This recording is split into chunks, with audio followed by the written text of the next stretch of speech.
សំណួរតើមានអ្វីដែលអាចបង្កគ្រោះថ្នាក់ខ្លាំងជាងក្បាលនុយក្លេអ៊ែរចម្លើយក្បាលអត់ខួរ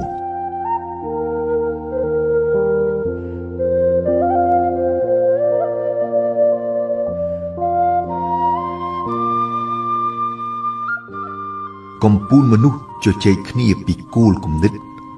មនុស្សធម្មតាពីគ្រោះគ្នាពីព្រឹត្តិការណ៍មនុស្សមិនកើតការនិយាយដើមគេ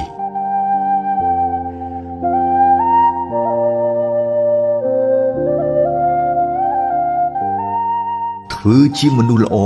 ជាការគ្រប់គ្រាន់ដើរបង្ហាញគេឯងថាខ្លួនជាមនុស្សល្អជាការខាតពេល